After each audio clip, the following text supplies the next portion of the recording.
Tänään ensimmäisenä aiheena on hengellinen johtajuus. Tosi tärkeä aihe tämän päivän kristillisessä seurakunnassa. Me tarvitaan kipeästi hengellisiä johtajia, jotka kykenee johtamaan seurakuntaa Jumalan tahdossa eteenpäin. Ja yksi syy siihen, että on niin suuri todellisten johtajien puute, on se, että ei ymmärretä sitä, mitä on hengellinen johtajuus ja mitä se ei ole. Hengellinen johtajuus on asia, joka koskettaa meitä jokaista. Hengellinen johtajuus alkaa kodista, missä me ollaan vaikuttamassa omalla esimerkillämme. Me voidaan olla hengellisiä johtajia myös sukumme keskellä, sukulaisten parissa, työpaikallamme, seurakunnassa. Me voidaan olla hengellisiä johtajia sairaalassa tai jopa vankilassa. Olen tavannut ihmisiä, jotka on tulleet uskoon ja istuneet linnassa, pitkiäkin linnatuomioita. Ja heidän ympärille on syntynyt seurakunta, kun he on kertoneet Kristuksesta. Heistä on tullutkin hengellisiä johtajia vankilan kaltereiden taakse. Tosiasiassa kaikki ihmiset voi olla hengellisiä johtajia. Siksi tämä aihe koskettaa meitä jokaista. Voisi sanoa näin, että ihmiset voidaan jakaa karkeasti kahteen ryhmään. Niihin, jotka johtavat toisia, ja niihin, jotka on toisten johdettavana. Sä voit olla joko johtaja, tai sitten sä voit olla jonkun toisen johdettavana. Raamattu kertoo Joosefista. Kerran Joosef näki unen ja kertoi sen velilleen. Sen jälkeen he vihasivat häntä vielä enemmän. Hän näet sanoi heille, kuulkaa minkä unen minä olen nähnyt. Katso, me olimme sitovinamme lyhteitä vainioilla ja katso, minun lyhteeni nousi seisomaan ja teidän lyhteenne asuttivat ympärille ja kumarsivat minun lyhdettäni. Niin hänen veljensä sanoivat hänelle, sinäkö tulisit meidän kuninkaaksemme? Sinäkö hallitsisit meitä? Ja he vihasivat häntä vielä enemmän hänen uniensa ja puheittensa tähden. Joosef oli nuorena poikana saanut Jumalalta lupauksen. Kun hän puhui tuosta unestaan velilleen, niin nämä vihastui ja aikoi tappaa hänet. Lopulta Joosef myytiin sitten 20 hopeasekelillä orjaksi ismaililaisille kauppiaille. Hän päätyi sinne Potifarin palvelijaksi ja vaimon valheiden tähden sieltä vankilaan. Sen jälkeen, kun Joosef oli nähnyt ihmeellisen unen suuresta kutsumuksestaan, kaikki meni Joosefin elämässä päin seiniä.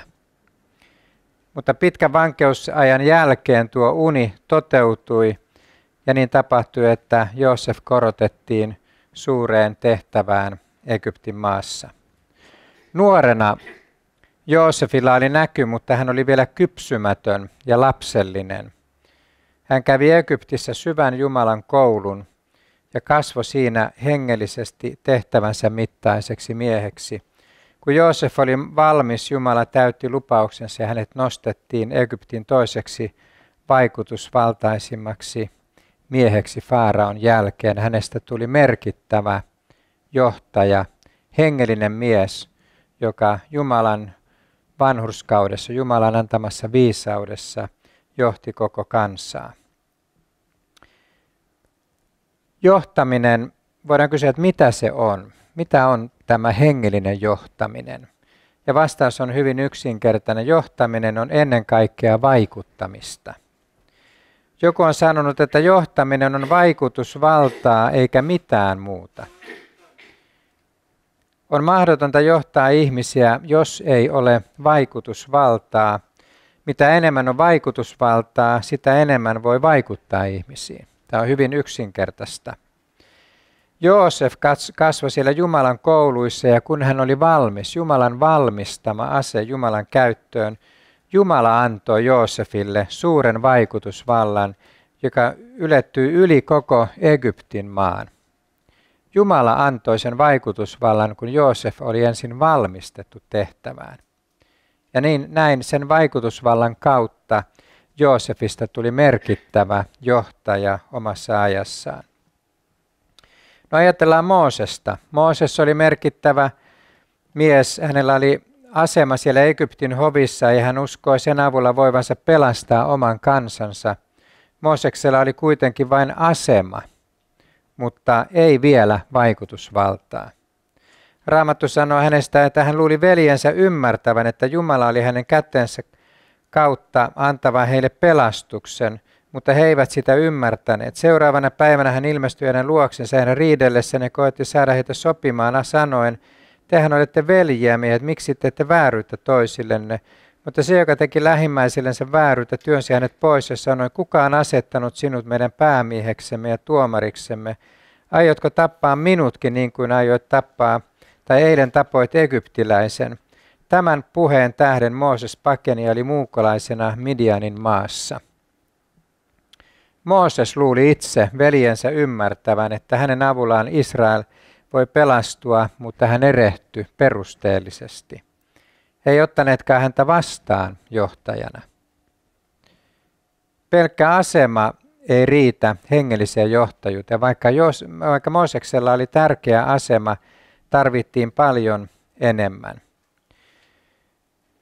Siksi sanon ihan jokaiselle tässä alussa jo, että älä koskaan tavoittele asemaa ollaksesi suuri johtaja.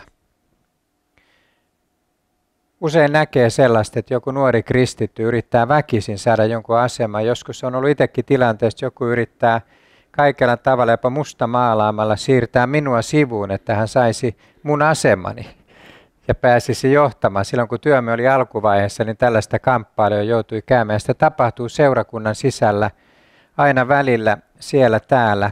Ihmiset alkaa tavoittelemaan jotakin asemaa kuvitellen, että siinä on johtajuuden perusta. Johtajuus on kuitenkin jotain muuta kuin asemaa. Sano myös, että älä koskaan suosittele itseäsi mihinkään asemaan. Älä koskaan valita, jos ei sua huomata riittävästi, vaikka sulla onkin tärkeä asema tai tehtävä omasta mielestäsi. Vaikutusvalta ei siitä vähene eikä se siitä lisäänny, huomataan sinut tai ei. Asema ei vielä riitä hengelliseen vaikutusvaltaan ja vaikuttamiseen. Hengellinen vaikutusvalta syntyy itse asiassa usein pitkän ajan kuluessa. Todellinen sellainen johtajuus, jossa on vaikutusvaltaa, siihen vaaditaan aikaa. Siihen vaaditaan uskollisuutta, nöyryyttä, rakkautta, vanhurskasta vaellusta ja niin edelleen. Mooseksesta tuli vaikutusvaltainen mies vasta 40 vuoden koulun jälkeen, kun hän erämaassa kävi Jumalan koulut. Kun hän ajatteli jo, että hän on jo eläkeiässä ja ei Jumala häntä ehkä enää missään tarvitse, niin silloin Mooses olikin kypsä vaikuttamaan.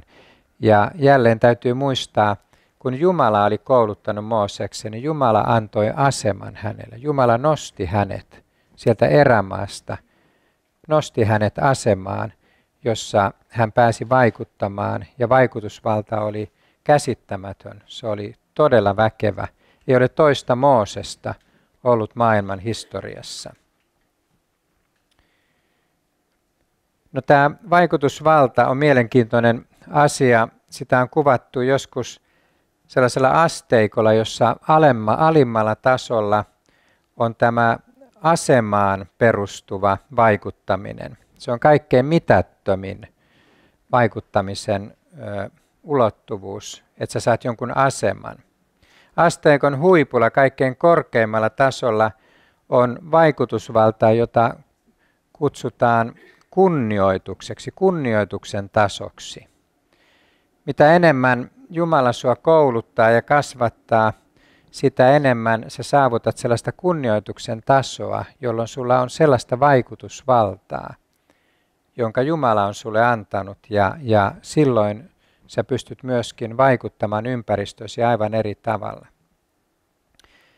Mooses, Joosef, Daavid ja monet muut Raamatun suuret johtajat saavutti tämän korkeimman vaikutusvallan tason, kunnioituksen tason, pitkien taisteluiden ja vaikeuksien jälkeen.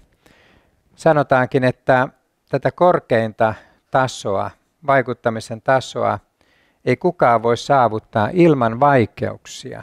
ilman taisteluja, ilman vastoinkäymisiä, joiden läpi Jumala meitä kuljettaa. Vaikutusvaltaiseksi kristityksi ei siis kasveta helpolla.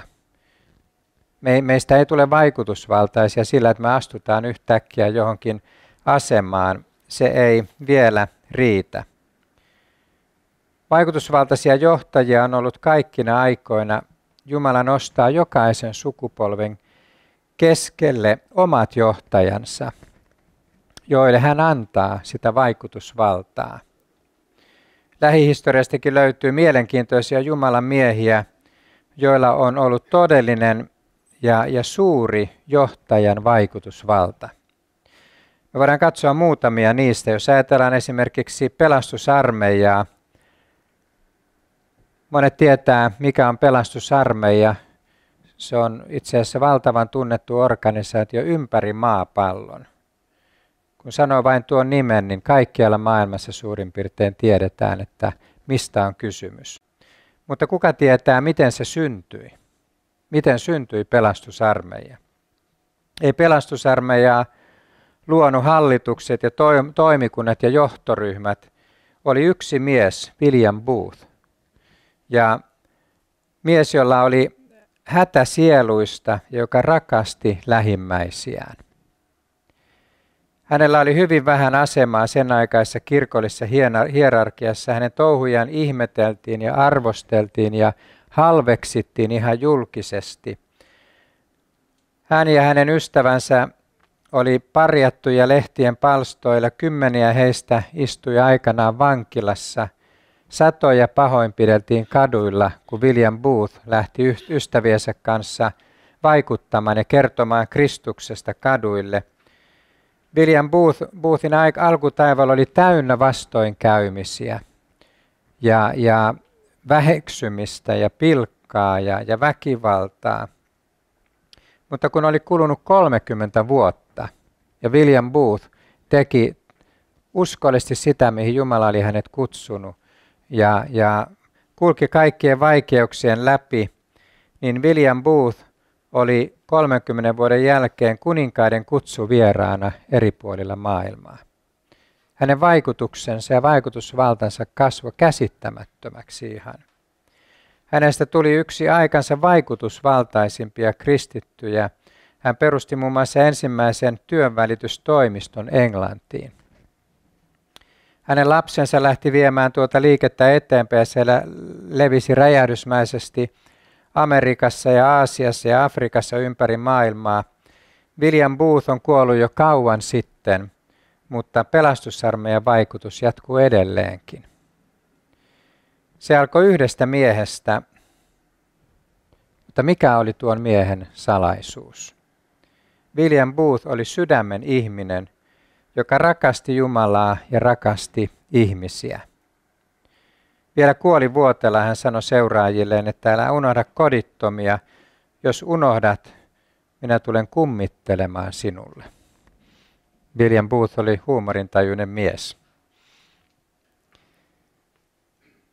Hän rakasti Jumalaa ja hän rakasti lähimmäisiä. Hän lähti toimimaan sen rakkauden pakottamana, täysin toisin kuin muut. William Booth esimerkiksi kutsui ihmisiä, uskoon tulleita ihmisiä todistamaan, kertomaan Kristuksesta. Se ei ollut ollenkaan siihen aikaan tyypillistä. Saarnaajat puhu, pastorit puhu kirkoissa. Hän pani kaikki puhumaan ja kertomaan, mitä Jeesus oli heille tehnyt. Ja saarnaamaan kaduille ja kujilla, köyhille ja kurjille. Ja tavoittamaan niitä, jotka ei koskaan menneet kirkkoihin. Ja siitä alkoi valtava herätys, joka levisi sitten ympäri maailmaa pelastusarmeijan myötä. Jos ajatellaan sellaista miestä kuin John Wesley, monet on kuullut tuon nimen, hän oli tunnettu, tai en tiedä oliko tunnettu, mutta oli teologian tohtori, siis opiskellut teologiaa ja monella tavalla hänellä oli asemaa, mutta vasta silloin teologian tohtorina hän tuli uskoon. Hän lähti viemään evankeliumia tehtaisiin ja kaduille ja kaikkialle, missä ihmiset oli. Hänetkin valtasi tuo rakkaus ja hätä lähimmäisistä. Hänelläkään ei ollut lopulta mitään hengellistä suurta asemaa, ei hänen toimintaansa arvostettu. Moniin kirkkoihin häneltä oli pääsy kielletty, kun hän alkoi niin innokkaasti julistamaan evankeliumia ja tavoittamaan ihmisiä. Hän kehitti monia metodeja ihmisten saavuttamiseksi, ja niin tuota liikettä alettiin kutsua metodisteiksi. Siitä alkoi maailmanlaajuinen metodistikirkko, joka toimii Suomessakin. John Wesleystä tuli lopulta yksi vaikutusvaltaisimpia kristittyjä omana aikanaan. Hän lähti liikkeelle vain tuon sydämen palon pakottavana tehtaisiin ja kaduille ja kaikkialle, missä ihmiset oli. Taisteli monien vaikeuksien keskellä, mutta ei luopunut kutsumuksestaan ja näystään. Ja Jumala nosti hänet ja asetti hänet väkevään tehtävään. Metodistikirkko on levinnyt ympäri maailmaa ja voittanut varmasti miljoonia ihmisiä Kristukselle, hänen seuraajansa. Johtajuus on vaikutusvaltaa, ei asemaa. Johtajuus on edellä kulkemista, omalla esimerkillä vaikuttamista. Jeesus teki ensin kaiken itse ja sitten hän lähetti muut. Ensin hän näytti esimerkkiä ja sitten hän pani muut toimimaan.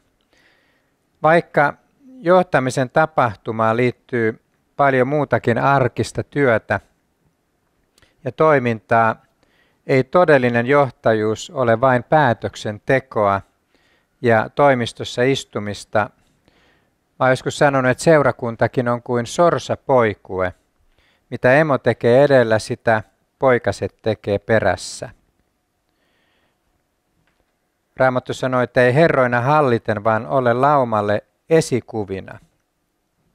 Sillä tavalla me vaikutetaan, että me annetaan itse esimerkki lähimmäisillemme ja silloin toiset seuraa meitä. Kun me itse tehdään sitä ja kuljetaan sitä tietä, mitä Jumala kutsuu meitä kulkemaan, niin me ollaan jo vaikuttamassa ympäristöömme. Paavali sanoi radikaalisti, olkaa minun seuraajiani. Hän vetosi seurakuntaan toteamalla, muistakaa johtajia, jotka ovat puhuneet teille Jumalan sanaa.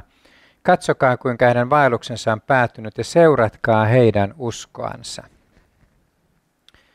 Paavalikin näki seurakunnissa jo johtajia kaikkialla, missä hengellinen elämä on todellista, niin siellä on aina niitä, joita Jumala on laittanut esimerkiksi toisille. Ja meidän tulee seurata esimerkkejä. Se oli radikaalia, mitä Paavali sanoi, olkaa minun seuraajiani. Mutta hän oli tosissaan. Hän oli antanut vilpittömän oikean esimerkin. Ja hän haastoi muita seuraamaan samaa tietä. Niin säkin voit olla esimerkki monille. Kulkemalla rohkeasti kristittynä, näyttämällä esimerkkiä, näyttämällä väriä, siis sä vaikutat muihin. Ja se vaikutus voi olla paljon syvempi kuin sä ymmärrätkään. Ei välttämättä ne ihmisetkään ympärillä tajua, miten paljon Jumala vaikuttaa sinun kauttasi heidän elämään, kun sä kuljet itse vanhurskasta tietä. Johtajuus on edellä kulkemista, niin kuin sanoin. Jos haluat tietää, oletko sä johtaja, niin käänny ympäri ja katso taaksesi, seuraako sua kukaan. Jos ei seuraa, et myöskään johda ketään. Johtaminen on edellä kulkemista tavalla tai toisella. Sä et voi johtaa ketään hengellisesti myöskään pitemmälle kuin missä sä itse olet. Tämä ei ole siis johtamista vain konkreettisesti, sitäkin tarvitaan. Tarvitaan niitä, jotka lähtevät edellä vaikka Helsingin kaduille ja haastavat muita mukaan. Ja muut lähtevät liikkeelle ja niin joukko kasvaa ja evankeliumia levitetään. Mutta me ollaan johtajia myöskin tässä hengellisessä kasvussa. Kun me antaudutaan Jumalalle, etsitään häntä ja kasvetaan hänen tuntemisessa, me kuljetaan edellä. Toiset näkevät, mitä meissä tapahtuu ja haluaa seurata, haluaa löytää samaa elämää. Kun me seurakuntana kuljetaan rohkeasti eteenpäin, kasvetaan Kristuksessa, niin ulkopuolella olevat ihmiset alkaa janota samaa elämää, mitä me koetaan yhdessä. Ja me ollaan yhdessä johtamassa muita, vetämässä muita oikeaan suuntaan. Meillä on siis vaikuttamisen mahdollisuus jokaisella omalla esimerkillämme. Jos Mooses olisi sanonut Israelin kansalle, että lähtekää luvattuun maahan, mutta olisi itse jäänyt Egyptiin, niin mitä olisi tapahtunut? Ei mitään. Israel olisi siellä Egyptissä vielä tänäkin päivänä. Jos Kimmo ja Leena Metsämäki, jotka johtaa nykyään perjantai Kristukselle iltoja Helsingissä, jos ne sanoisivat, että lähtekää kaduille evankelioimaan, kertomaan Kristuksesta, mutta jäisi itse saunomaan kotiin perjantai-iltana, niin ei se toiminta kauan jatkuisi.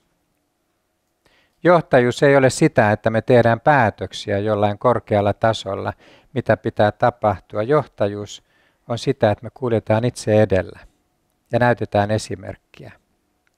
Ja kaikessa, missä sä kuljet kristittynä, Kristusta rakastaen oikeata tietä, esirukoilijana esimerkiksi, samalla kun sä rukoilet, käännyt Jumalan puolen ja kannat asioita rukouksessa ja olet rukoilija ja sut tunnetaan ihmisenä, joka rukoilee, jolle voi antaa rukousaiheita, niin samalla sä olet esimerkki.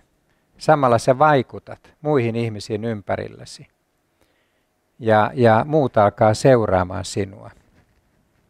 Rukouskin on ihmeellinen asia. Ihmiset janoaa sinne, missä on rukouksen henki. Siellä, missä on sydämet palaa rukoukselle, niin toiset hakeutuu sinne usein, koska he janoo sitä samaa elämää. Siinä ollaan johtamassa rukoilijoina ihmisiä Jumalan läsnäoloon ja hengelliseen kasvuun esirukoilijoina.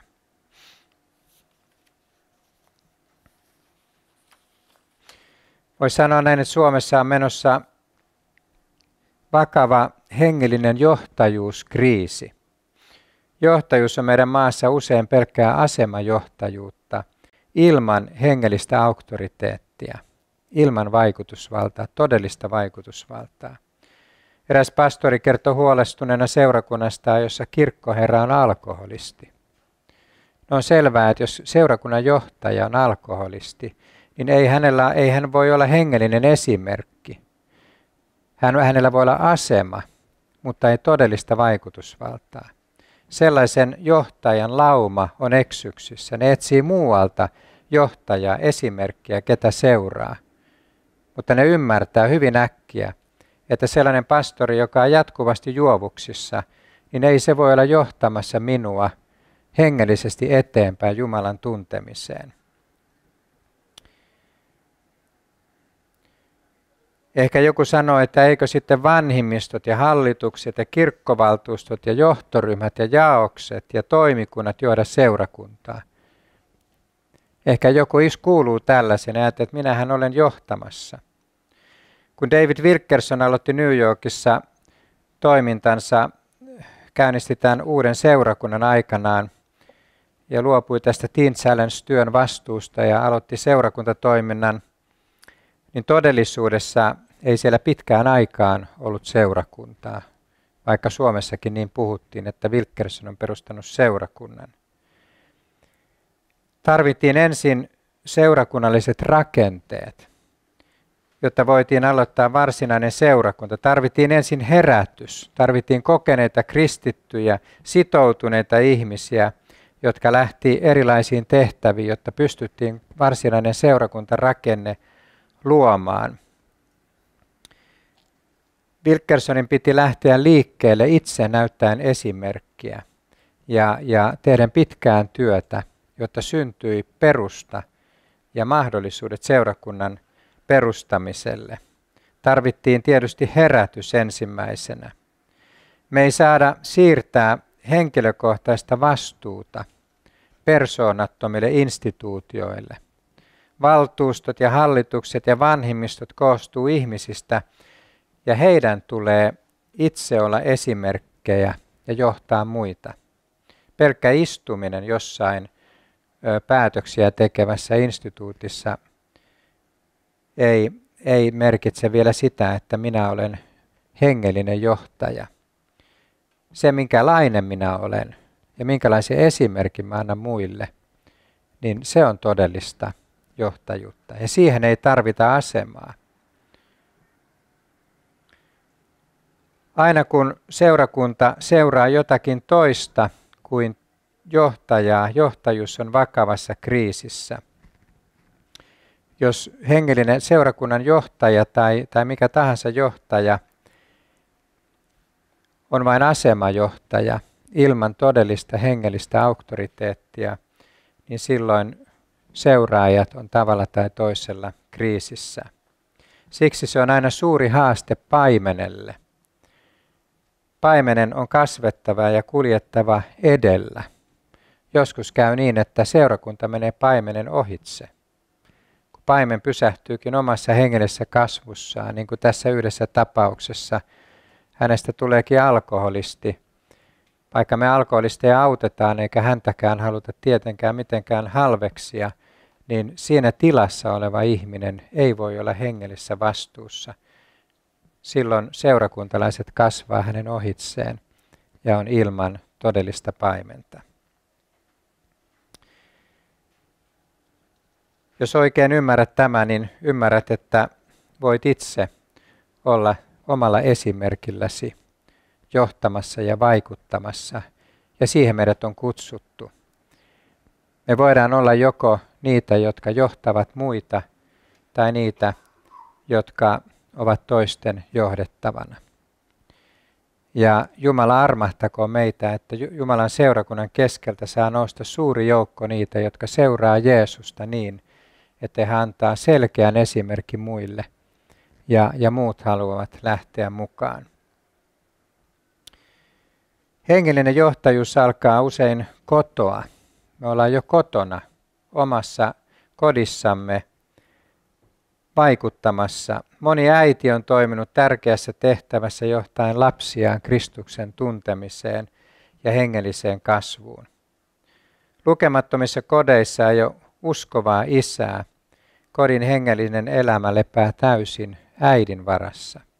Äiti on todella tärkeässä asemassa johtaessaan oikeaan suuntaan lapsiaan ja perhettään. Moni isoäiti on ollut sukunsa keskellä merkittävä hengellinen vaikuttaja. Hengellinen johtaja voi olla ihan yhtä hyvin mies tai nainen. Jokaista meitä kutsutaan tässä mielessä johtamaan. Monien naisten vaikutus on laajentunut kodin piiristä myös laajemmalle päätyen lopulta suoranaiseen evankelistan virkaan. Jumala on palkinnut uskollisuuden. Kun naisia ajatellaan, niin voi sanoa, että jokaisena aikakautena on ollut myös naisia merkittävässä hengellisessä asemassa ja tehtävässä. Lähetyshistoriasta löytyy suuri joukko tärkeitä naisia, joiden elämäntyö lähetyskentillä on ollut suorastaan legendaarista. Intiassa Amma Karu, kunnianimen saanut suomalainen Aune Hyny, on legenda tuolla Andhra Pradeshissa. Siellä todella laajat ihmisjoukot ja tänä päivänä yhteiskunnassa merkittävässä asemassa olevat ihmiset, intialaiset, tietää kaikki, kuka on Amma Karu. Hän oli hengellinen johtaja ja loi todella merkittävän lähetysprojektin siellä, joka toimii edelleen ja tuottaa hedelmää.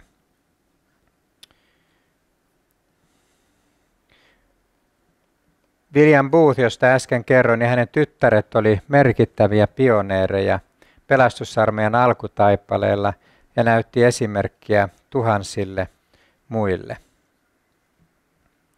Näin ystävät, sekä miehet että naiset, me kaikki voidaan olla Jumalan käytössä esimerkkeinä, hengellisinä vaikuttajina ja sillä tavalla hengellisinä johtajina ja jättää syvä jälki meidän ympäristöömme. Ja kun Jumala siunaa, kun me ollaan uskollisia, niin hän voi nostaa kenet tahansa ihmeellisellä tavalla vaikuttamaan niin, että se jälki on laaja ja voimakas. Jesaja 62:5 sanoo, että sillä niin kuin nuori mies ottaa neitsyön avioksi, niin sinun lapsesi ottavat sinut omaksensa. Ja niin kuin ylkä iloitsee morsiamesta, niin sinun Jumalasi iloitsee sinusta. Sinun lapsesi ottavat sinut omaksesi. Tällaisessa hengellisessä johtajuudessa yksi tärkeä tekijä on niin sanottu omaksi ottamisen laki. Nämä äskeiset sanat Jesajasta on sanottu kaupungista Jerusalemista. Mutta omaksi ottaminen ei koske vain kaupunkeja, vaan myös ja ennen kaikkea ihmisiä. Hengellisen johtajuuden yhteydessä tämä omaksi ottaminen on keskeinen tekijä. Ajatelkaapa esimerkiksi Moosesta.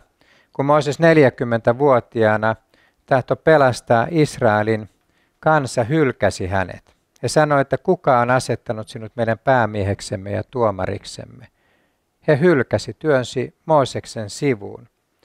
Mutta kun hän oli valmistunut siellä Jumalan kouluissa ja Jumala oli muovannut Moosesta ja nosti hänet sitten ja voiteli tehtävään, kansa otti hänet omakseen. Koko kansa lähti seuraamaan Moosesta. Jumala antoi Moosekselle sen auktoriteetin, jota hän tarvitsi. Totuus on se, että kukaan ei voi johtaa ihmisiä, muita ihmisiä, jos nämä muut ihmiset ei ota häntä omakseen johtajanaan. Ei riitä se, että ihminen sanoo, että minä olen johtaja. Voi lähteä tuohon suuntaan, mutta kukaan ei seuraa, koska kukaan ei ole ottanut häntä omakseen. Jos ajatellaan Daavidia ja Saulia, tämä on hyvä esimerkki omaksi ottamisesta. Kerran Jumala luopui Saulista hänen syntiensä tähden ja valitsi Daavidin Israelin kuninkaaksi. Mutta todellisuudessa pitkän aikaa vielä tämän jälkeen Saul oli valtaistuimella, hänellä oli johtajan asema. Mutta hän menetti koko ajan vaikutusvaltaansa. Kansan piti ensin ottaa Daavid omakseen, ennen kuin hän saattoi astua kansan johtoon. Ja niin Raamattu kertoo, kuinka Saulin viha kasvoi hänen nähdessään menettävänsä kansan sydämen. Samuel kirjoittaa, että karkelevat naiset virittivät laulun ja sanoivat, Saul voitti 1000, mutta Daavid 10 000. Silloin Saul vihastui kovin, sillä hän pani sen puheen pahakseen ja hän sanoi, Daavidille he antavat 10 000 ja minulle he antavat 1000. Nyt puuttuu häneltä enää vain kuninkuus. Ja Saul katsoi karsain silmin Daavidia siitä päivästä alkaen. Ei vain Jumala luopunut siis Saulista, Saulin syntien tähden, vaan myös kansan sydän luopui vähitellen Saulista ja kääntyi Daavidin puoleen.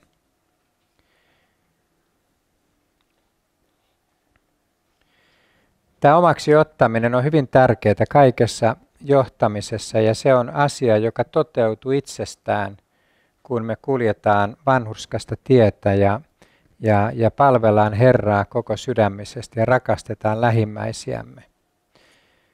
Tässä omaksi ottamisen laissa, niin kuin tätä asiaa usein kutsutaan, siinä on yksi tärkeä seikka, joka jokaisen johtajan tulisi tietää.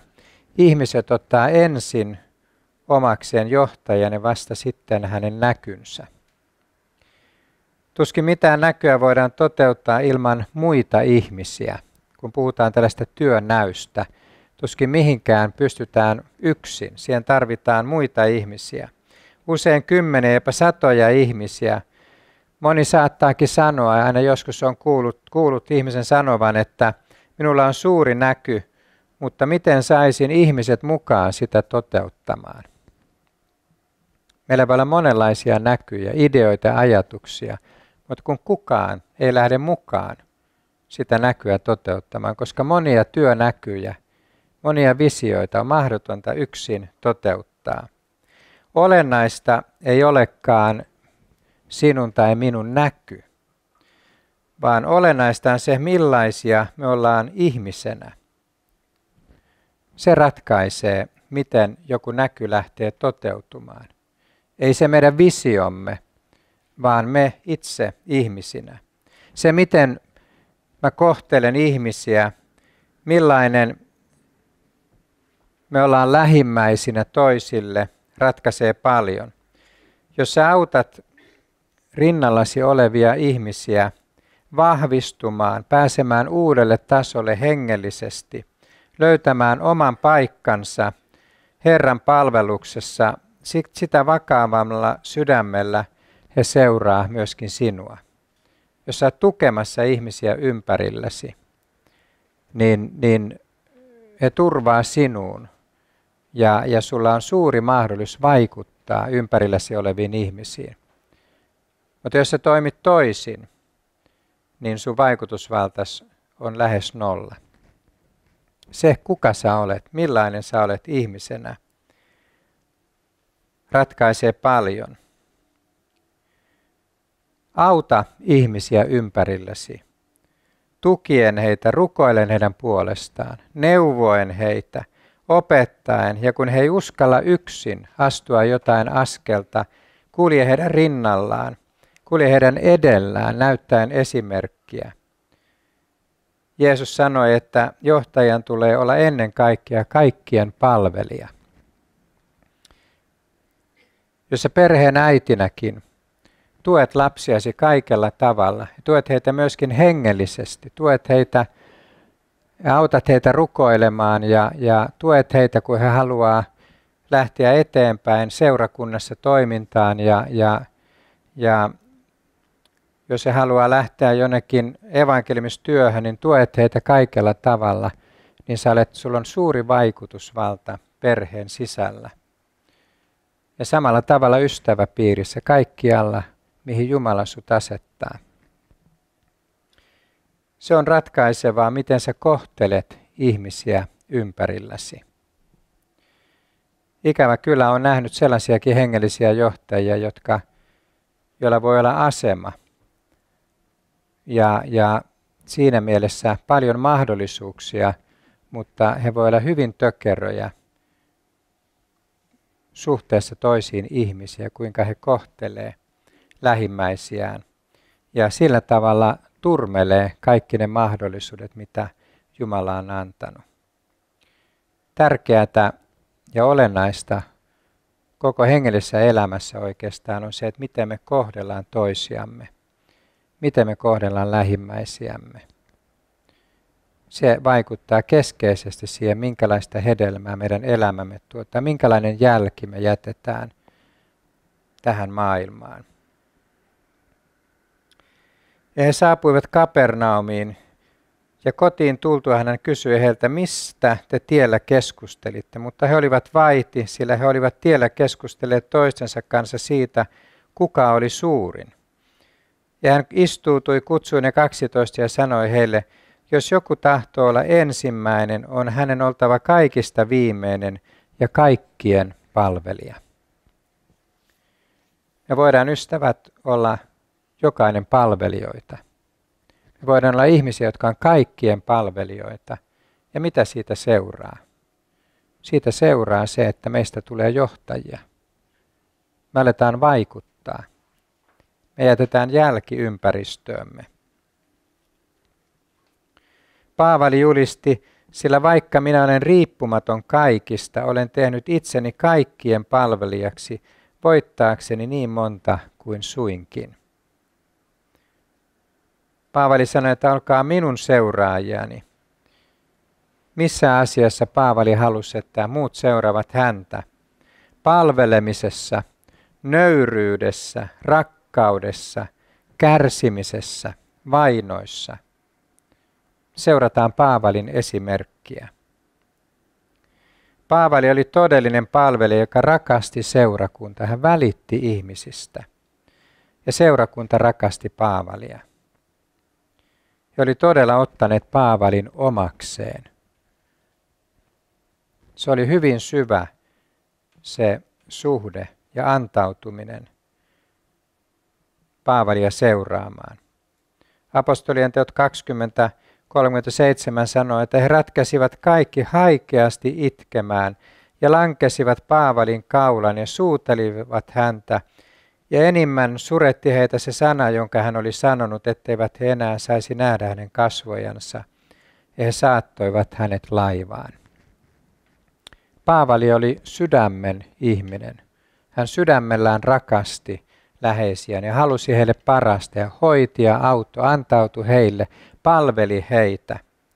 Ja siitä seurasi se, että Paavalilla oli todella paikka näiden ihmisten sydämissä.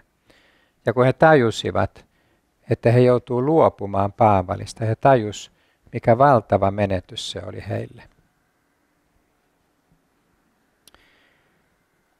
Johtajuuteen liittyy paljon tärkeitä asioita. Yksi on myös alamaisuus. Jeesuksessa sanotaan, hän lähti heidän kanssansa ja tuli Nasarettiin ja oli heille alamainen. Vaikka Jeesus oli Jumalan poika, hän oli nöyrästi alamainen. Hänkin.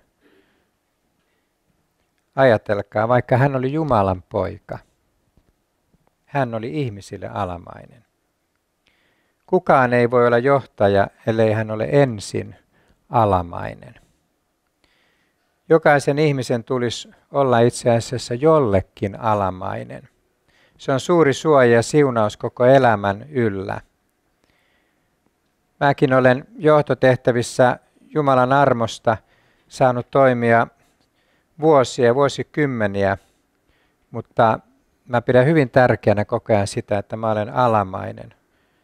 Mä olen tietysti alamainen esivallalle, sillä me ollaan kaikki alamaisia, tulee olla alamainen, mutta on myös alamainen hallitukselle ja seurakunnan johdolle ja niin edelleen.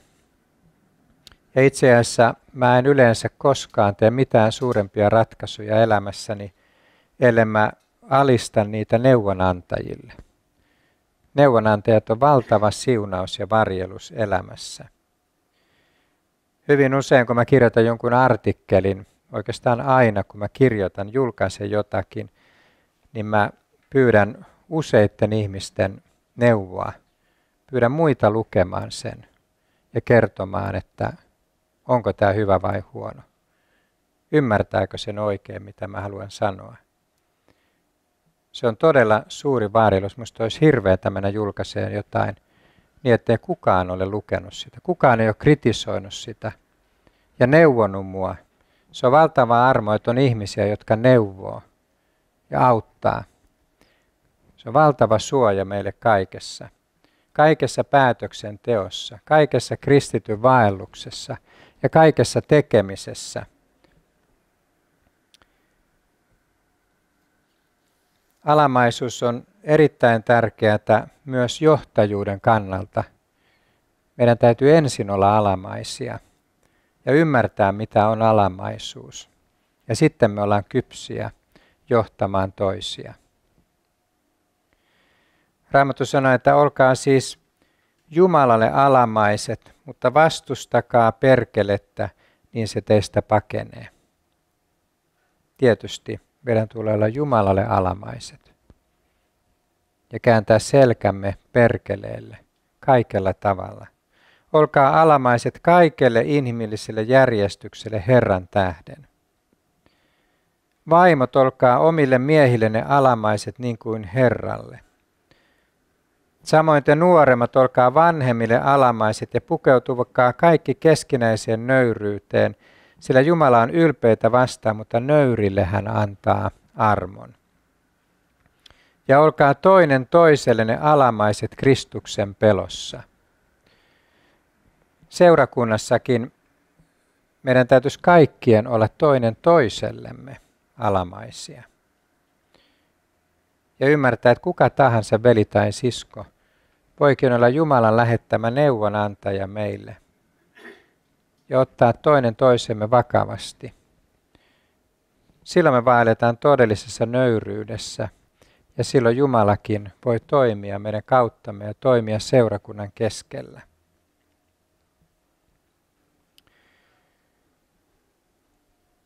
Johtajuuteen liittyy paljon tärkeitä asioita. Yksi on uhri. Todellista johtajuutta ei ole ilman uhrauksia. Kaikki vaikutusvaltaiset johtajat Raamatun lehdillä on maksaneet siitä johtajuudestaan, siitä vaikuttamisen mahdollisuudestaan oman hintansa, oman uhrinsa. Noa menetti paljon ryhdyttyään Jumalan kutsusta johtajaksi. Hän säilytti vain perheensä ja joutui aloittamaan koko ihmisen elämän alusta. Abraham jätti kotinsa Kaldean Uurissa ja lähti liikkeelle tietämättä, minne oli saapuva. Hän luopui paljosta, kun hän lähti tuota kutsumuksen tietä, jolla Jumala teki hänestä hengellisen johtajan. Hän eli teltassa koko elämänsä. Joosefin elämässä vapaus ja turva vaihtui orjuuteen ja vankeuteen. Nehemia luopui hyvin palkatusta työstään kuninkaan palveluksessa ja lähti raakaan työhön ja vaaroihin. Paavali luopui asemastaan fariseuksena. Jumala tietysti pysäytti hänet ja kutsui hänet sieltä juutalaisten keskeltä ja hänestä tuli juutalaisten hylkäämä ja vihaama. Lopulta hänet telotettiin. Hinta oli suuri. Jos me halutaan olla Jumalan palvelijoita ja jos me halutaan olla vaikuttamassa, sillä on aina oma hintansa. Siksi kannattaa jo tehdä ne kustannuslaskelmat silloin, kun lähtee astumaan eteenpäin. Kyllä Jumalan palveleminen maksaa meille. Meidän lihallemme se maksaa. Mutta se, mitä me saadaan siitä, että me saadaan olla mukana siinä, mitä Jumala tekee tässä maailmassa, niin se on monin verroin enemmän kuin mitä me ollaan menetetty. Ehkä me pidetään tässä välissä taukoja. Mennään seuraavaan luentoon sitten.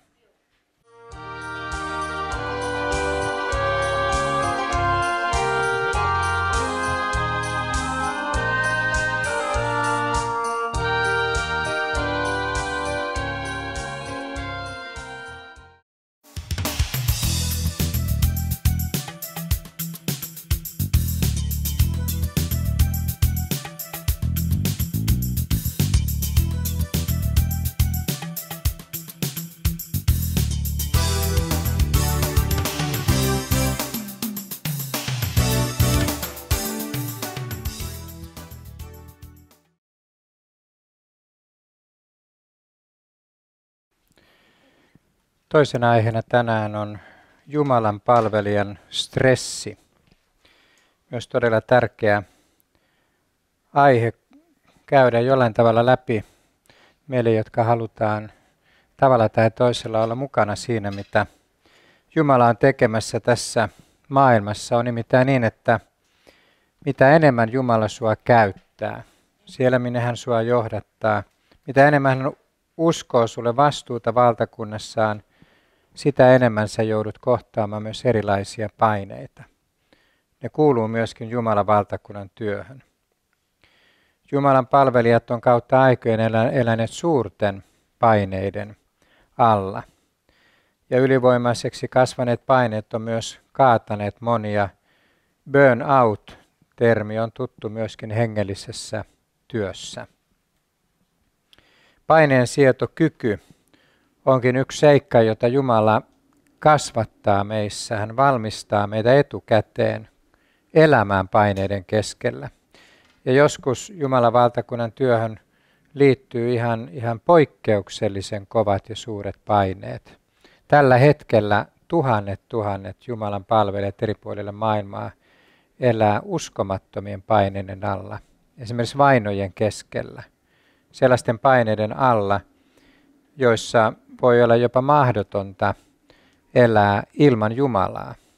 Selvitä niistä voittajana ilman Jumalan yliluonnollista apua. Kristityn tie Jumalan palvelijana ei ole siis mikään sellainen paineeton, helppo, lepposa polku ilman mitään huolen häivää, vaan päinvastoin meitä kutsutaan tielle, joka on siunattu tie. Mutta se on myöskin tie, jolla kohdataan kovia paineita mutta niistä paineista selvitään voittajina Jeesuksen kanssa. Painetta kuvataan nykypäivänä sanalla stressi. Ja stressi on alun perin tekninen termi, joka kuvasi johonkin esineeseen kohdistuvaa painetta. Jos mä otan nyt tästä pienen esineen käteen, niin tämä on muovimuki. Tällä hetkellä siihen ei kohdistu mitään painetta, mutta kun mä puristan tällä tavalla, niin huomaat, että se menee kuprulle. Siihen tulee paine. Kun mä päästän käteni, niin se palaa taas pyöreäksi. Tämä esine kohtaa näin painetta, stressiä. Kun mä puristan tarpeeksi paljon, niin tapahtuukin näin. Se jää tällaiselle kuprulle. Se jää tällaiseen stressitilaan. Ja nyt jokainen ihminen kokee painetta. Tätä tapahtuu meillä kaikessa elämässä. Myöhemmin katsotaan vähän, minkälaisia paineita erilaiset asiat elämässä aiheuttaa. Mutta me ei voida elää ilman painetta. Paine ei ole vaarallista. Me voidaan kestää rajuja paineita, rajua stressiä elämässä, mutta sen täytyy laueta välillä, palautua normaaliksi. Silloin stressi on vaarallista, jos tapahtuu näin. Me jäädään tähän tilaan, painestettuun tilaan, joka ei laukea ollenkaan. Ja silloin me ollaan vaarassa palaa loppuun, vaarassa sairastua. Tarpeeksi kova pysyvä paine voi tappaa. Jumala yksin tietää, kuinka monta ihmistä on kuollut tänäkin vuonna pelkkään stressiin, joka ei ole lauennut. Ja tätä pysyvää stressitilaa ja siihen vaikuttamista, miten me pystytään elämään niin, että me eletään paineen keskellä ja sitten me palaudutaan taas takaisin. Sitä me käsitellään tänään. Miten me kristittynä voidaan elää paineiden keskellä, säilyen kuitenkin ehjinä ja miten me voidaan vaikuttaa niin, että se paineistettu tila laukeaa. Stressillä on omat oireensa. Meidän täytyy hahmottaa, mikä on meidän tilamme ja onko meidän paineen sietokykymme riittävä ja onko se lauennut se paine. Ja oireista me nähdään, oireet hälyttää, jos meillä on vaarallinen stressitila. Stressi johtaa usein, jos se on pysyvää, niin se johtaa uupumukseen. Jopa sairastumiseen ja ennenaikaiseen kuolemaan. Eri ihmisillä kuitenkin stressi aiheuttaa hyvin erilaisia asioita.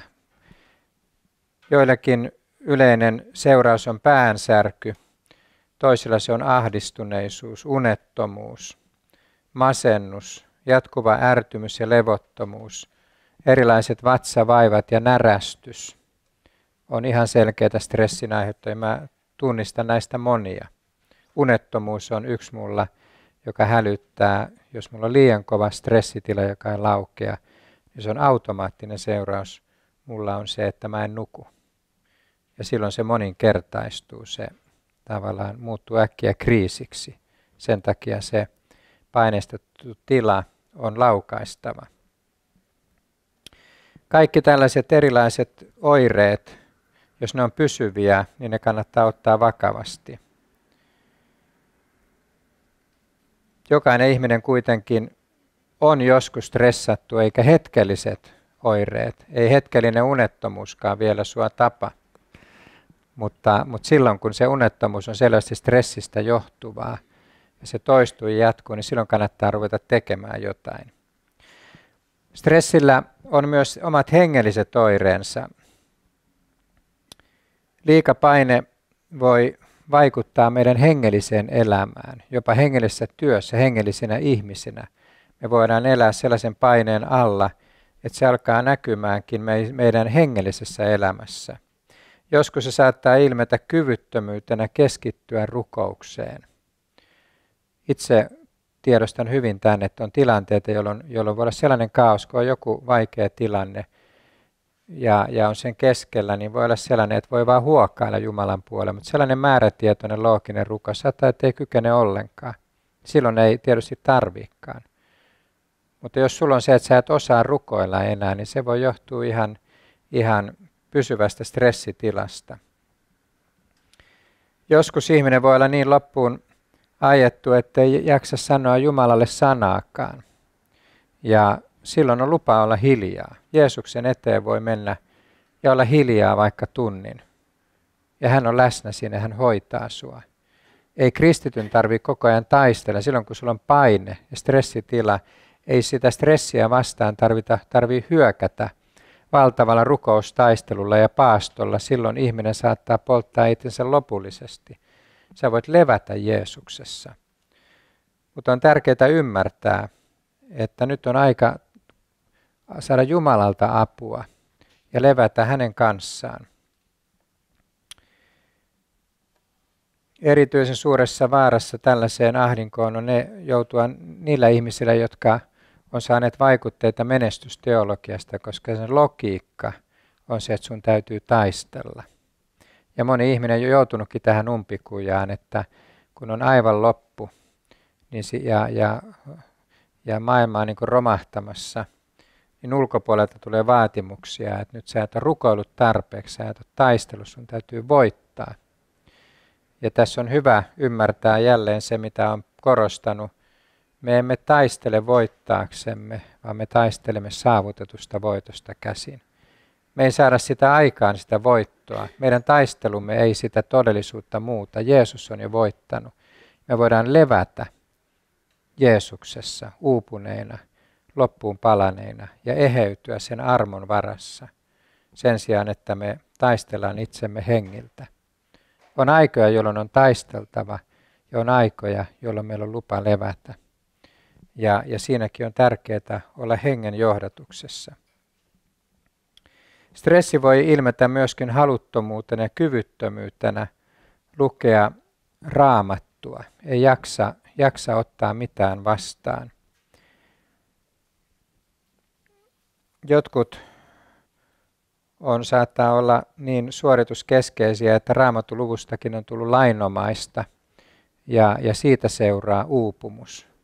Ja silloin on tärkeää, että siitäkin kehästä astuu ulos ja lepää Jeesuksessa ja hänen lunastustyönsä varassa. Joskus ihminen voi kokea, että ei ole yhteyttä Jumalaan. Stressattu, uupunut ihminen saattaa kokea tunnetilassaan sellaisia, jotka ei vastaa todellisuutta. Jos ei ole mitään syytä, että sulla ei ole yhteyttä Jumalaan, sä et ole tehnyt mitään syntiä, mitään sellaista, mikä olisi katkaissut sun yhteytesi, niin silloin kannattaa ne tunnetilat unohtaa. Ne voi johtua pelkästään uupumuksesta. Ihminen voi kokea myös olevansa täysin Jumalan hylkäämä. Joskus se voi johtaa syvään syyllisyyden tunteeseen ja Jumalan pelkoon. On joskus auttanut ihmistä, joka tuli hirvittävän stressin aiheuttaman, voi sanoa täydellisen loppuun palaamisen seurauksena sieluhoitoon. Hän oli mun kotini lattialla polvillaan ja hoki vaan, että anna anteeksi, anna anteeksi, anna anteeksi. Valtava sellainen syyllisyyden taakka ja ihan niin kuin katkeamispisteessä ja tolaltaan. Ja kaikki johtuu vaan tällaista burnoutista. Ja hän koki, että Jumala on hylännyt hänet ja Jumalan tuomio hänen päällään. Ja hän on tuhoutumassa sen tuomion alla. Ja hän oli Jumalan valtakunnan työntekijä, joka oli ajautunut tällaiseen tilaan. No, hän selvisi siitä kriisistä noustiin ja hän lepäsi ja toipui täysin ja on tänään Jumalan valtakunnan työssä. Mutta stressi ja uupumus voi aiheuttaa tällaisia tunnetiloja ja syvää syyllisyyden tunnetta ja kokemusta, että on Jumalan hylkäämä ja ties mitä. Kun tunne-elämä on aivan sekaisin, ihminen on niin syvästi uupunut. Stressin suuruus ei ole pohjimmiltaan olennaista, vaan sen kesto. Stressi voi olla siis valtavan voimakastakin, ja me kestetään sitä, jos ei se ole pysyvää. Sitten jos se jää tähän tilaan, me ollaan koko ajan stressattuja, niin silloin se on vaarallista. Stressin suuruutta on pyritty määrittelemään erilaisilla asteikoilla. Niissä painetekijöille on annettu omat stressipisteensä. Nämä on mielenkiintoisia, vaikka nämä nyt on aika kaukana Raamatun sanomasta, mutta ne kertoo tästä elämästä jotakin. Tällaisilla stressipisteillä on yritetty määritellä erilaisten konkreettisten asioiden vaikutusta. Esimerkiksi puolison kuolema, se on yksi vakavimmista painetekijöistä elämässä. Näin on todettu, sen stressipisteet on arvioitu noin 100. Kun ihmisen stressipisteet lähestyy 300, niin hän menettää henkensä. Puolison kuolema on yksi kaikkein suurimpia stressitekijöitä. Myöskin lapsen kuolema, jonkun muun läheisen kuolema nostaa stressipisteitä aika paljon. Raskaustila on stressitila myöskin, vaikka se on suuri siunaus. Niin raskaana oleva nainen on stressin alla. Sen stressipisteeksi on joskus arvioitu 40. Taloudelliset huolet ja muutos taloudellisessa tilanteessa, negatiivinen muutos on siellä 40 pisteen lähellä myöskin. Elinolosuhteiden muutos aiheuttaa stressiä. Noin 25 pistettä on arvioitu sille. Eli jos meidän elinolosuhteet rajusti muuttuu, pelkkä muuttaminen paikkakunnalta toiselle, niin se on stressaava prosessi. Kun olet muuttanut, niin varmasti tiedät, että tämä ei ole ihan samanlainen päivä kuin ne päivät, kun loikoillaan ihan normaalia elämää kotona. Myös positiiviset asiat aiheuttaa stressiä. Kesäloma aiheuttaa stressiä. Joillakin on lomastressi tosi raju. Eli sekä hyvät että pahat asiat tuo meidän elämämme paineita. Me eletään siis paineiden keskellä, erilaisten paineiden keskellä jatkuvasti. Ja nyt kun elämässä on erilaisia painetekijöitä samaan aikaan, voi olla pahimmassa tapauksessa, tiedän tilanteet, että ihmisellä on puoliso kuollut ja samaan aikaan jäänyt työttömäksi ja mennyt terveys ja taloudellinen kriisi, niin se painetila voi olla tosi raju. Eikä mikään ihme, että sellaisessa tilanteessa ihminen ei saa enää nukuttua. Ja se unettomuus on suoraan seurausta siitä, että elämän paineet on niin rajut, että jää tähän tilaan eikä pääse sieltä ahdingosta ulos. No stressistä vielä sen verran, että stressin vaikutus ei ole pelkästään negatiivinen. Stressi kuuluu elämään myöskin, voi sanoa näin, että se lisää tehokkuutta. Urheilusuorituksissa on stressillä oma merkityksensä. Monet urheilusuoritukset on stressaavia tilanteita, mutta se stressi lisää ihmisen suorituskykyä. Ihminen tekee stressatussa tilassa parhaimpia tuloksia. Samaten on taiteellisissa suorituksissa. Voin sanoa jopa julistustyössä, että jos ei ole minkäänlaista painetta, niin helposti on sellaisessa unessa, ettei niin kuin annakaan parasta. Tarvitaan pientä painetta tässäkin, kun julistetaan Jumalan sanaa, että on itse hereillä. Ja se suoritus, se tehtävä koetaan niin kuin haasteellisena.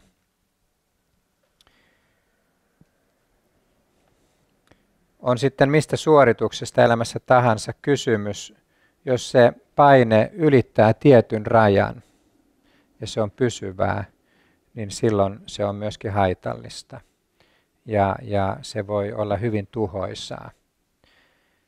Tällaisen pysyvän stressitilan seurannaisia on sitten monenlaiset sairaudet ja muut, jotka sitten pysäyttää ihmisen. Sekin on tavallaan tällainen mekanismi, Jumalan luoma mekanismi meihin. Jos ei muu pysäytä, niin sitten tulee joku sairaus, joka panee vähäksi aikaa sivuun. Ja niin se paine häviää ja ihminen toipuu siitä. Sairaus ei siis aina ole pelkästään negatiivinen asia. Varmaan monet teistä on kokeneet sen, että melkein kiittelee Herraa siitä, kun iski oikein kunnon flunssa, niin saa vähän aikaa maata ja levätä kaikesta stressistä. Ja se on elimistön mekanismi, että se laittaa vähäksi aikaa vuoteeseen. Stressi on läsnä Raamatun ihmisten elämässä sekä Vanhassa testamentissa että Uudessa testamentissa.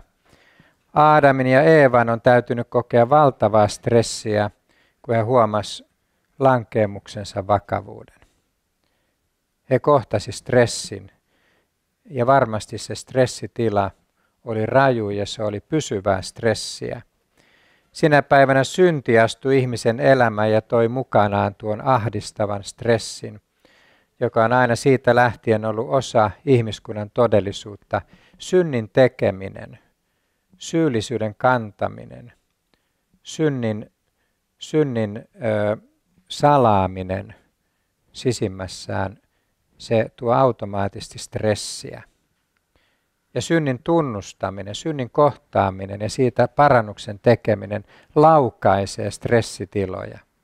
Silloin kun on kysymys jostain todella vakavasta lankeemuksesta ja sitten kun ihminen saa sen viimein tunnustettua ja ripittäydyttyä ja saa synnin päästö, niin se muutos voi olla ihmisessä valtava. Että se ahdistunut kärsivä ihminen, kun se saa purettua sen pois ja paine häviää ja saa rauhan Jumalassa, niin ihminen muuttuu täysin. Tätä oli Aadamin ja Eevan kokemus paratiisissa. Kain koki suurta stressiä, kun hän jäi toiseksi Aabelin rinnalla. Jumala ei katsonut hänen uhrilahjansa puoleen, vaan katsoi vain Aabelin uhrilahjan puoleen. Kain lankesi ensimmäisenä ihmisenä vertailemaan itseään toiseen, ja se johti hänet kestämättömään stressitilaan. Hän oli stressattu tuossa haasteellisessa elämäntilanteessa, ja Kain keksi ratkaisun tuohon stressiinsä, ja hän meni ja tappoi Aabelin. Kaula poikki, ongelma on selvitetty. Ja tämä stressaava, ahdistava asia jäi taakse. No, se oli väärä ratkaisu, niin kuin tiedetään, ja siitä ei seurannut mitään hyvää. On selvää, että Mooseksen elämässä oli ajoittain valtavaa stressiä, kun hän johti Israelin kansaa ja oli tuossa vaikeassa tehtävässä. Hänen kohdallaan stressin aiheuttaja oli varmasti se suuri vastuu Israelin kansasta. Varmasti tilivelvollisuus Jumalan edessä, kansan arvostelu, kapina, tällaiset tekijät toi suuria paineita. On vaikeaa edes kuvitella sitä, kun kansa kapinoi ympärillä, miltä tuntui Mooseksesta. Mikä stressi se oli, kun hänen piti tämä tilanne jotenkin selvittää. Hän oli siinä Jumalan ja kansan välissä. Ja kyllä siinä Mooses oli pannut henkensä likoon ja taistelu oli kova. Mooses kuitenkin selvisi paineiden keskellä, suoritti tehtävänsä yhtä virhettä lukuun ottamatta. Paineen alla hän lankesi hetkeksi pois Jumalan tahdosta, eikä siksi koskaan itse päässyt luvattuun maahan. Mooses löysi ratkaisun elämänsä stressiin. Voi sanoa, että Mooseksenkin ratkaisu oli keskeisesti läheinen suhde Jumalaan. Hän kertoi Jumalalle huolensa ja uskoi vaikeutensa hänen kannettavakseen. Sitten hän sai myös tärkeitä neuvoja appiukoltaan Jetrolta, joka kehotti häntä delegoimaan tehtäviä. Mooses teki niin ja se auttoi Moosesta kestämään paineiden keskellä. Hesekielin elämässä oli suuria paineita. Profeettana hän joutui kertomaan ikäviä asioita kansalle ja se ei ollut hauskaa. Uudesta testamentista löytyy Pietari. Hän eli stressin alla ja se ei ollut monta kertaa Pietarille helppoa. Hän pakeni sitä paniikinomaisesti. Jeesus tunsi Pietarin heikkouden ja ennusti jo etukäteen, että ennen kuin kukko kahdesti laulaa, sinä kolmesti minut kiellät. Myös Paavali joutui julkisesti nuhtelemaan Pietaria vääristä keinoista välttää vastenmielisiä paineita, kun Pietari oli alkanut mielistellä juutalaisia liiallisen paineen pelossa. Martan elämässä väärä arvomaailma sai aikaan stressitilan, joka lopulta purkautui valituksena Jeesukselle Mariasta. Martan ongelma oli hyvin yleinen meidän kristittyjen ja seurakunnan keskellä tänäkin päivänä. Hänen sisäiset vaatimukset ajoi hänet kestämättömään tilanteeseen, johon Jeesus lopulta puuttui. Jeesus sanoi, että Martta, Martta, moninaisista sinä huolehdit ja hätäilet, mutta tarpeellisia on vähän tai yksi ja ainoa. Maria on valinnut hyvän osan, jota ei häneltä oteta pois. Jeesus näki tuon ongelman ytimen. Marttakin oli stressattu. Me voidaan olla hyvin helposti erilaisten sisäisten vaatimusten takaa-ajamia. Me kuvitellaan, että meidän täytyy tehdä sitä ja tätä, suoriutua tuosta, olla erinomaisia, esimerkillisiä, eikä Jumala sitä vaadi. On tärkeää sen takia vähän analysoida sitä, että mikä meitä ajaa takaa. Ja pyrkiä kaikessa Jumalan tahtoon. Maria janosi Jeesusta, eikä Jeesus häntä siitä nuhdellut. Se oli oikein, että hän riensi Jeesusta kuulemaan. Kaikkein suurimmat paineet oli varmaan Jumalan pojalla kannettavanaan, kun Jeesus vaelsi maan päällä ja sitten lopulta astuessaan kohti Golgataa. Raamattu kertoo, että Jeesuksen stressitila oli niin suuri, että hän hikoili lopulta verta.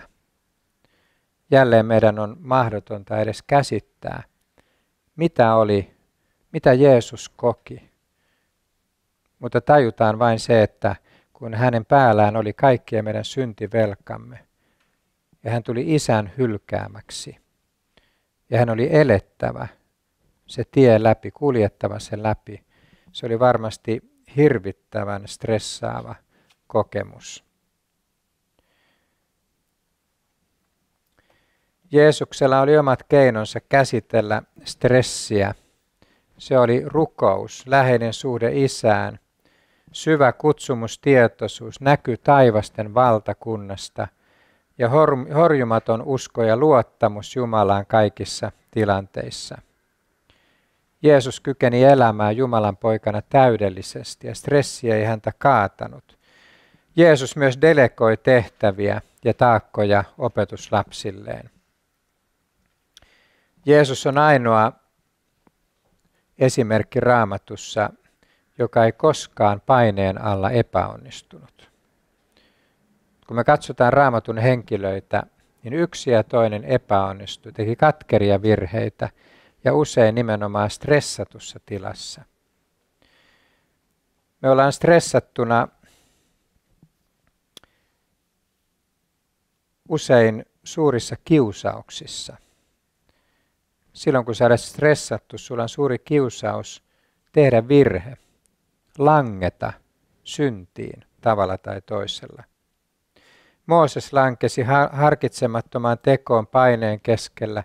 Pietari lankesi kompromisseihin ja pyrki miellyttämään ihmisiä tuon paineen alla. Myös Jeesuksella oli suuria kiusauksia paineen keskellä. Perkele yritti yritti saada Jeesuksen käyttämään valtaansa väärin ja täyttämään omia tarpeitaan, kun Jeesus oli paineen alla ja kiusattu. Jeesus myös rukoili ennen Golgataa, että Jumala, ota pois minulta tämä malja. Hän oli niin kovan paineen alla, että hän anoi sitä, mutta kuitenkin hän jatkoi, että tapahtukoon ei niin kuin minä tahdon, vaan niin kuin sinä. Voi sanoa, että stressin keskellä meidän kaikkien on oltava erityisen tarkkana ja tiedostettava sen stressin tuomat vaarat. Stressattuna me ollaan taipuvaisia kompromisseihin, uskottomuuteen Jumalaa kohtaan. Me ollaan taipuvaisia tekemään vääriä ratkaisuja. Vakavatkin lankeemukset väijyy joskus ovella silloin, kun me ollaan paineistetussa tilassa. Se riittää, kun me tiedostetaan se, ja meidän täytyy silloin elää katse luotuina Kristukseen ja ymmärtää, että vaikka me ollaan ihmisinä heikkoja, niin me voidaan hänessä olla väkeviä. Tosiasia on se, että vain kuolleet eivät koe stressiä. Kaikilla muilla stressi on tuttu asia. Ja jokaisella on omat stressin aiheuttajat. Ne on hyvin erilaisia ja erilaisia elämän vaiheissa. Kun yksi stressin aiheuttaja on väistynyt, niin toinen on jo tulossa. Mutta olen todennut kyllä elämästä, että pitkiä aikoja elämässä ei selviä ilman stressiä. Aina tulee joku juttu, joka alkaa lisäämään taas paineita. Niiden keskellä on vain osattava elää.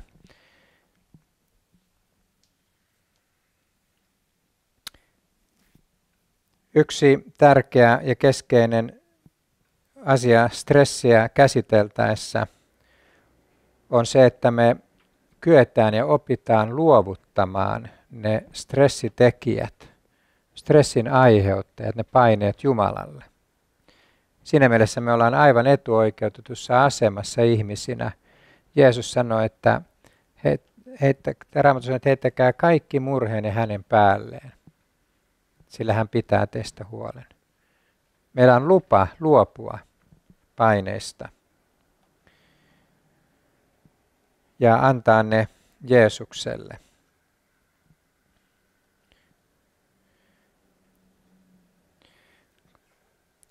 Voidaan käsitellä muutamia yleisiä painetekijöitä ja katsoa vähän niihin ihan käytännön vastauksia. Ne on tuttuja kaikille ihmisille, mutta ne on tuttuja myöskin Jumalan valtakunnan työssä. Ja monia sellaisia alueita on, jotka erityisesti korostuu silloin, kun me ollaan Herraa palvelemassa. No, otetaan ensimmäisenä taloudelliset huolet, jotka voi olla tosi rankkoja stressitekijöitä, kun rahat on loppu. Luulen, että suurin osa meistä on kokenut ajoittain stressiä raha-asioissa, taloudellisissa asioissa. Totuus on se, että niissä asioissa kokee stressiä sekä rikkaat että köyhät. Joskus rikkaiden stressi on aivan sietämätöntä. Eräs monimiljonääri Saksassa menetti siinä muutama vuosi sitten laman iskiessä, niin menetti valtavat sijoituksensa ja ei kaikkea omaisuuttaan, mutta kärsi valtavat tappiot kuitenkin. Ja ilmeisesti stressi kasvoi niin suureksi, että hän päätti päivänsä.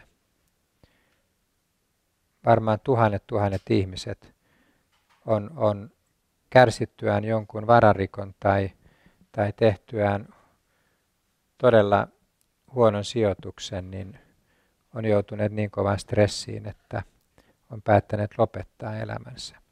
Ei ole helppoa olla rikaskaan. Jatkuva huoli siitä, että miten mä säilytän tämän, mihin mä sen sijoitan, mitä mä teen rikkaudellani, että mä vaan köyhdy huomenna.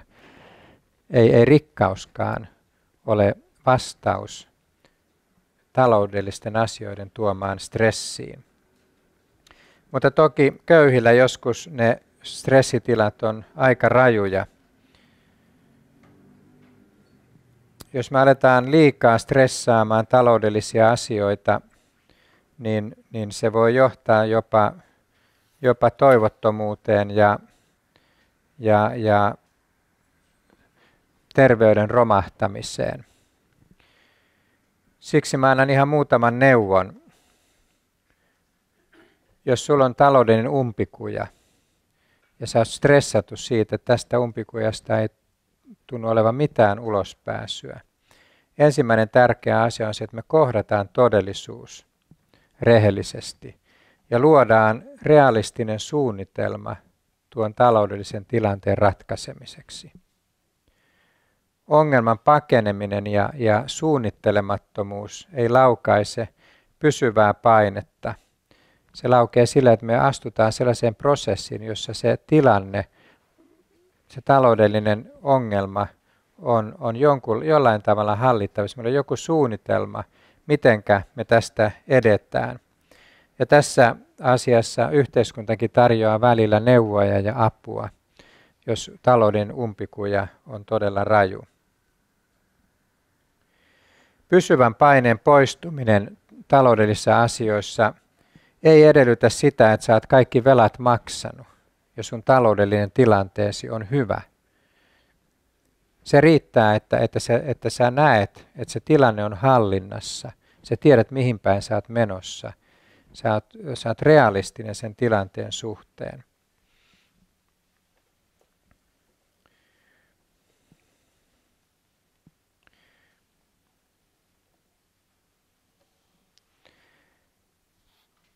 Sitten on muita ongelmia, joita me kohdataan. Jokainen ihminen varmaan kokee ongelmien tuomaa stressiä. Sekään ei ole vaarallista, mutta silloin kun ongelmat on sellaisia, että niistä ei ole mitään ulospääsyä, ne voi jättää myöskin pysyvän stressitilan ja uupumuksen ja toivottomuuden. Ja ne voi tuoda myös monenlaisia muita ongelmia sitten mukanaan ja lisätä ihmisen ahdistusta. Raamattu sanoo, että heittäkää kaikki murheenne hänen päälleen, sillä hän pitää teistä huolen. Mä sanoisin, että meillä ihmisillä toimii erityisen hyvin murehtimisen armolahja, ainakin minulla. Meillä on todella suuri taipumus alkaa murehtimaan. Ja yksi sellainen selkeä Raamattu-opetus, johon Jeesus hyvin painavasti tarttuu, on se, että meidän täytyisi astua tästä armoituksesta ulos, luopua tästä armolahjastamme, lopettaa murehtiminen, on sitten mistä tahansa kysymys. Koska me ei murehtimisella lisätä mitään, me ei saada mitään aikaan murehtimalla.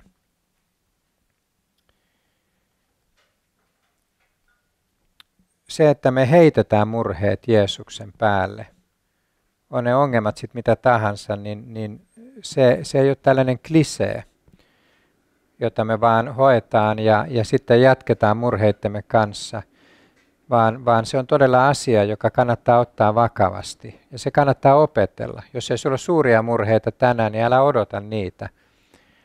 Älä odota suuria ongelmia, sä voit pientenkin ongelmien kanssa opetella luovuttamaan ne Jeesukselle.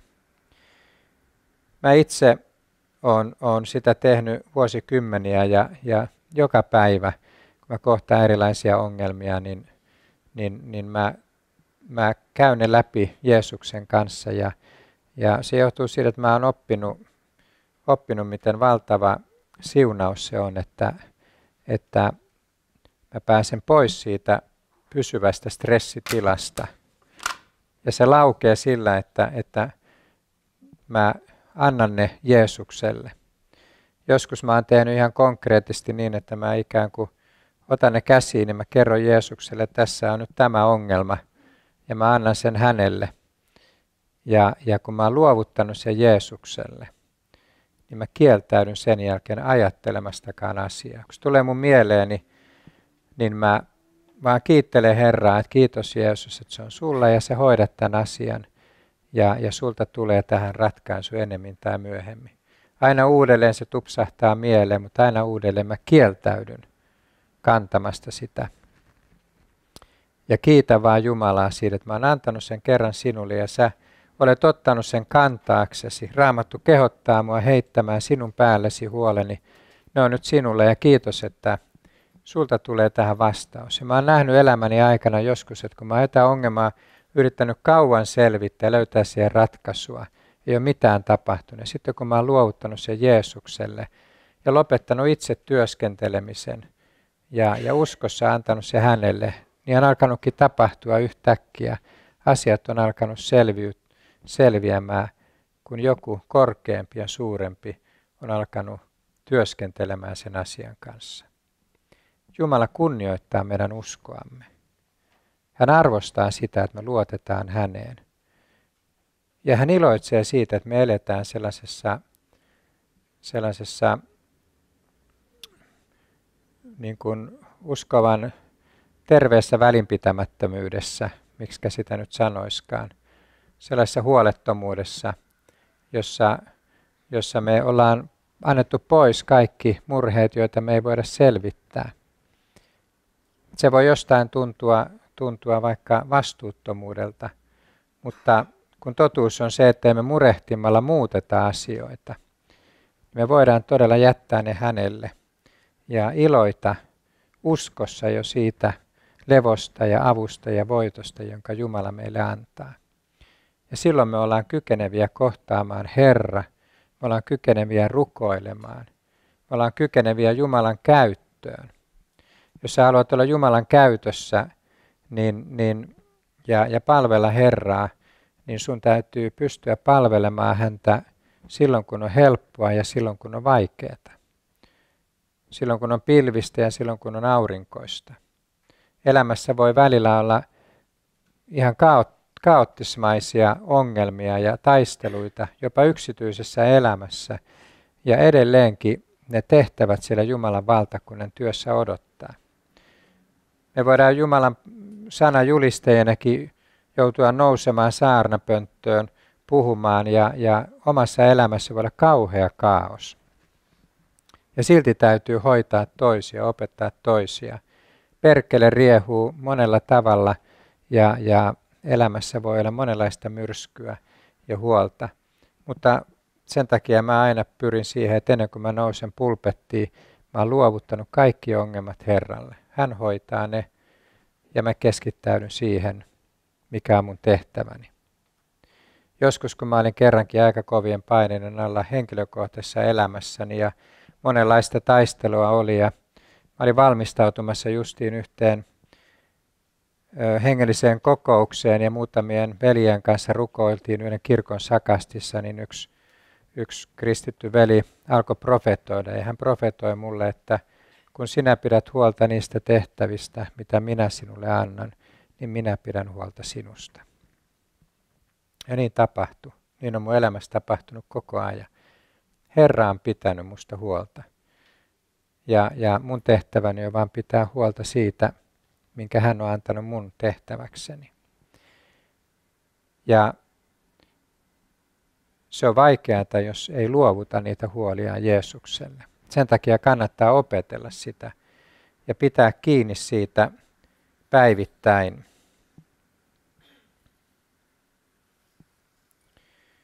Tunne-elämä on hyvä tunnistin tässä asiassa. Kun tunne-elämässä sä voit pahoin, niin todennäköisesti jokin asia tai huoli painaa sun mieltäsi. Musta on inhottavaa voida pahoin. Mä pyrin aina, kun mulla on paha olo, ahdistunut olo, masentava olo, niin mä kaipaan sieltä paineesta ulos. Ja yleensä aina, jos mä rupean miettimään, että miksi mulla on näin kurja olo, niin aina mä huomaan, että jotain on tapahtunut, joku asia painaa mun mieltäni. Ja mikä on siihen lääke? Se on se, että mä luovutan sen Jeesukselle. Anna hänen kannettavakseen. Ja silloin mun tunne-elämäni muuttuu.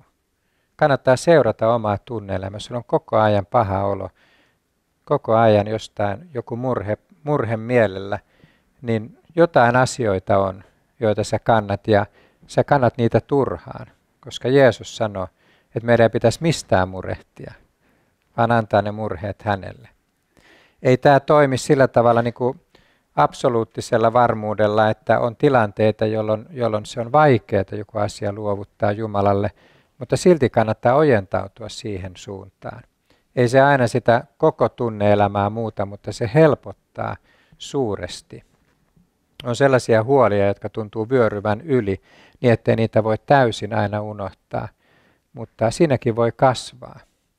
Ja yllättävän suuriakin asioita voi luovuttaa pois niin, että ne ei kaiva mieltä koko ajan.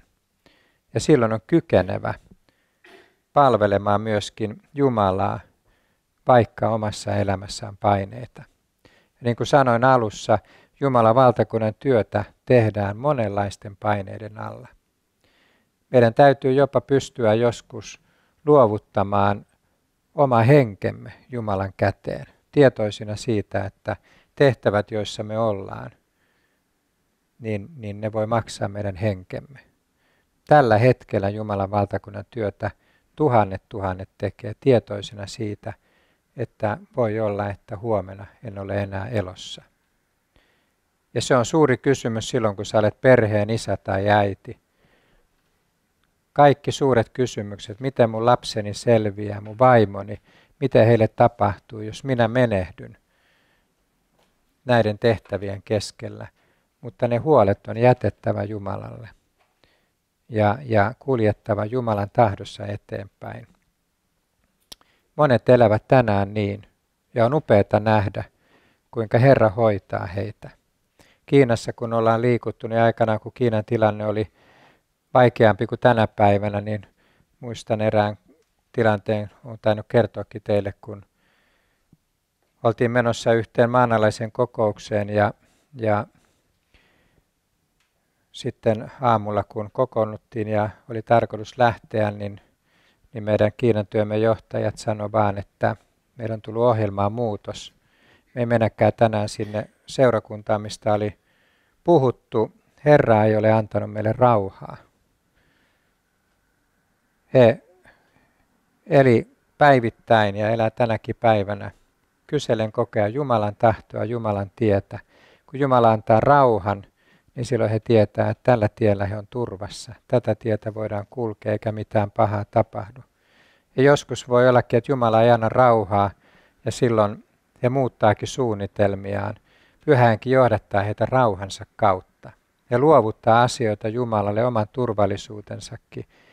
Ja kun Pyhähenki antaa rauhaa, niin vaikka olisi minkälaisia vaaroja ympärillä, niin ne ei kosketa meitä, koska Herra on vakuuttanut, että hän pitää huolta, kun tätä tietä kuljetaan. Rauhansa kautta Jumala johdattaa meitä. Ja samalla tavalla sä voit kokea rauhaa, luovutat sitten mitä tahansa asioita hänelle. Ne on hänen kädessään ja rauhansa kautta hän vakuuttaa, että sä oot hänen hoidossaan. Kaikki on hyvin, vaikka ympärillä on vaaroja ja myrskyä, niin sä olet Jumalan hoidossa, hän pitää susta huolta.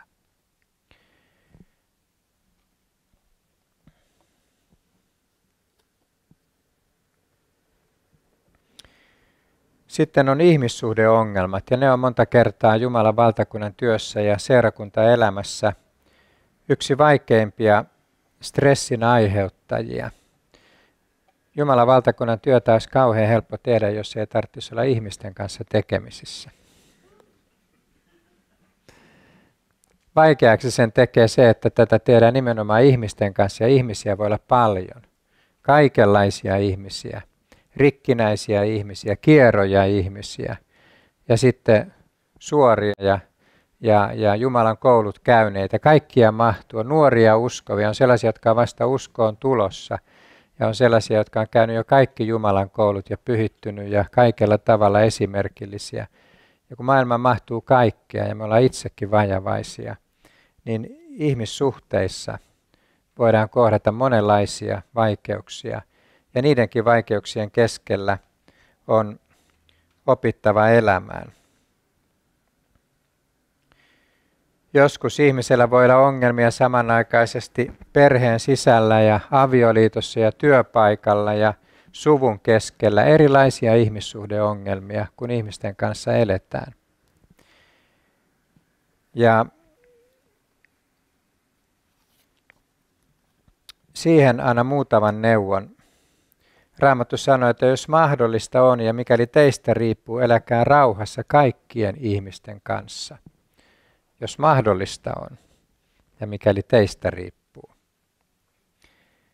On hyvä tehdä kaikki voitava ihmissuhteissa ja pyrkiä siihen, että kaikki ihmissuhteet on kunnossa. Se edellyttää niiden rehellistä kohtaamista ja joskus avoimesti puhumista. Anteeksianto on tässä ihmissuhdetaidoissa yksi tärkeimpiä. On hyvä elää niin, että me ei loukata ketään. Et sinä et loukkaa ketään ympärilläsi.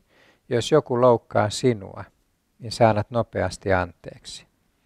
Kun sanat anteeksi, niin sä et jää vihan ja katkeruuden vankilaan, vaan sä olet itse vapaa. Ja silloin sä säästyt myöskin monenlaiselta stressiltä.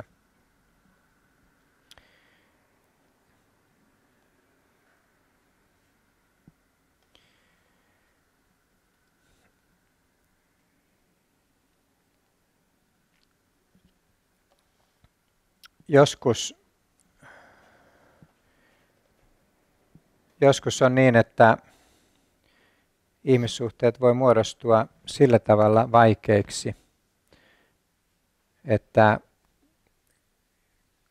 ihmisen lähellä on vaikeaa elää. Joskus ihminen voi olla niin rikkinäinen tai kemiat ei yksinkertaisesti toimi niin, että jotkut ihmissuhteet voi olla vain vaikeita. Sekin on yksi sellainen realiteetti elämässä, johtuen siitä, että me ollaan syntisiä, me ollaan rikkinäisiä.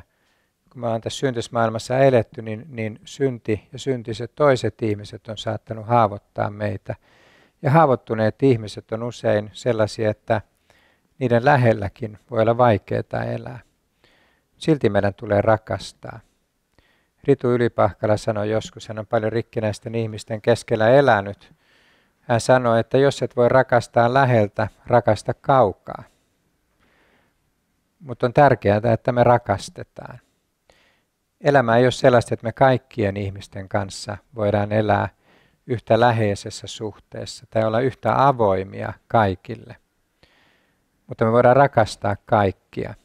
Ja jos et voi rakastaa läheltä, niin sä voit rakastaa kaukaa. On tilanteita, jolloin on hyvä pitää pientä etäisyyttä. Jos joku ihmissuhde aiheuttaa jatkuvasti stressiä ja ahdistusta, mutta on tärkeää, että me varjelutaan konflikteilta. Ja sellaisilta kriiseiltä, jossa viha ja katkeruus puhkeaa kukkaan.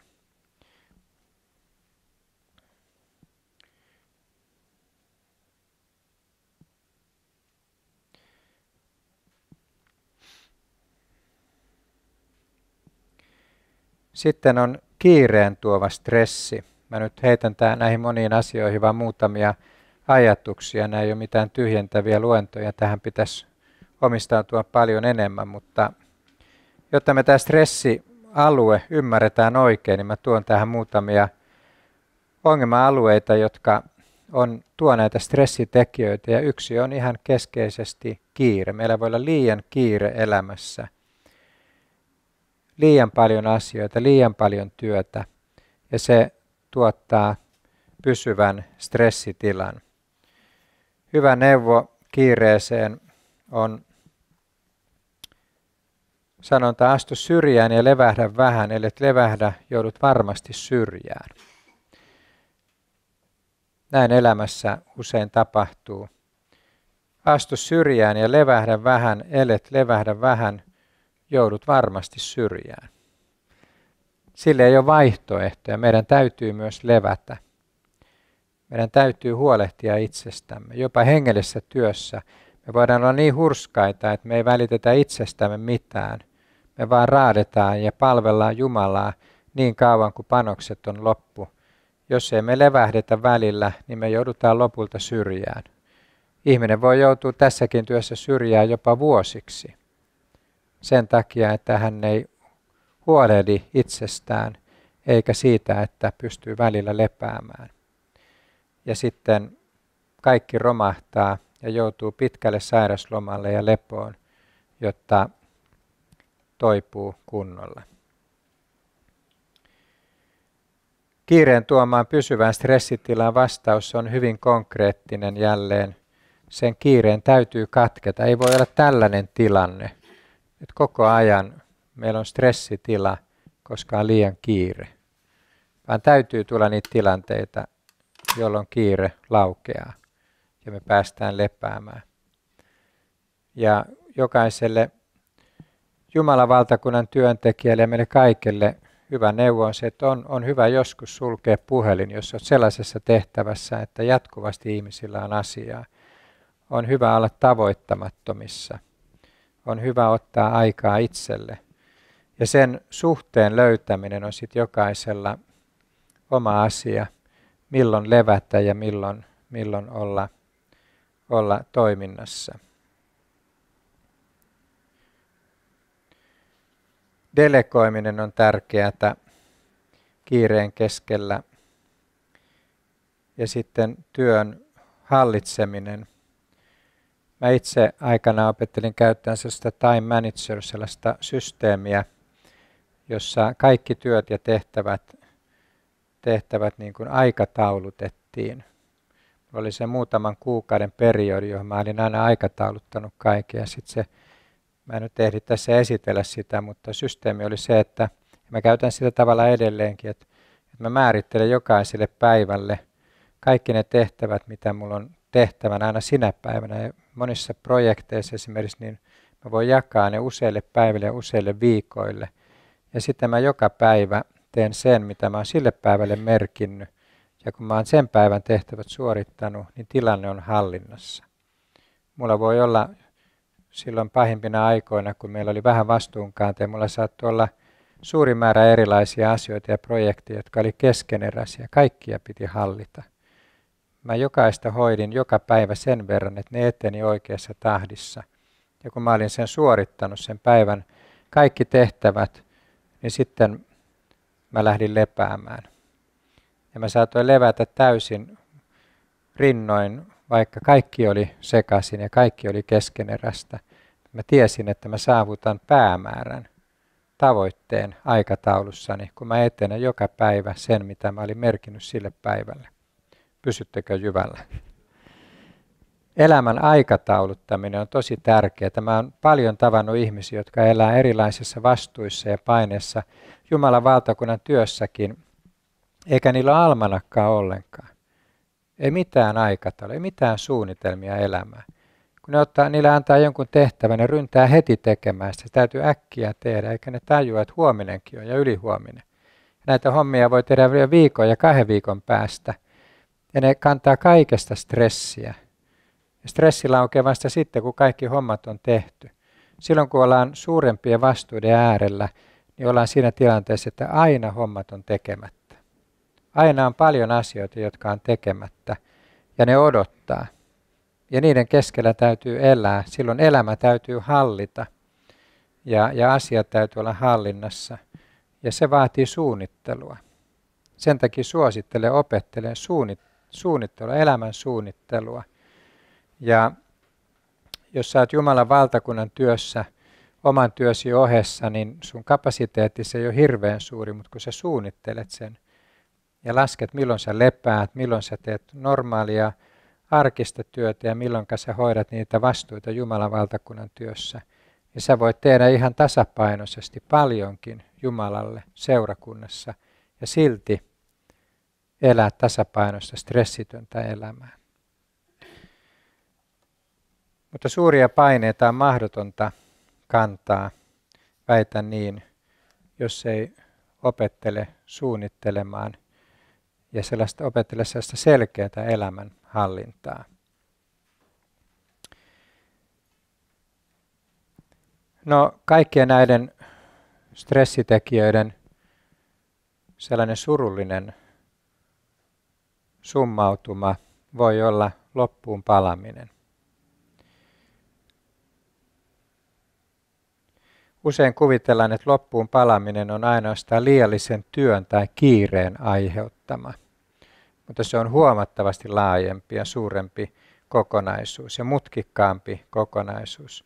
Se riippuu täysin henkilöstä, mitkä on ne tekijät, mitkä saa aikaan sen loppuun palamisen.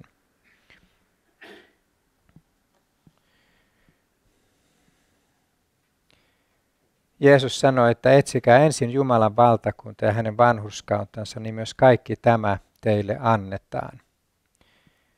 Näitä Raamatun periaatteita noudattamalla voi jo itse asiassa varjeltua monilta kriiseiltä. Meidän loppuunpalaminen voi joskus johtua siitä, että meidän arvomaailmamme on väärä. Meidän fokus elämässä on väärä. Ja kun me pannaan elämämme arvojärjestys Raamatun mukaiseksi, me etsitään ensin Jumalan valtakuntaa ja hänen vanhurskauttansa ja jätetään monet muut huolet hänelle. Monet asiat selviää, kun me etsitään Jumalaa ensimmäisenä. Kun me pidetään vapaa päivä, lepopäivä, ymmärretään, että Jumalakin lepäsi 7. päivänä, meilläkin on lupa levätä, niin siitä tulee jo suuri siunaus meidän elämään. Mutta paineita voi kaikesta tästäkin huolimatta olla. Ja niin kuin sanoin, loppuun palaminen ei ole seurausta pelkästään kiireestä ja työtaakasta. Työssä turhautuminen on yksi yleisiä loppuun palamisen taustatekijöitä. Ei se, että työtä on paljon, vaan se, että on niin syvästi turhautunut. Puuttuu se motivaatio, mielekkyys. Ja se ajaa sitten lopulta umpikujaan.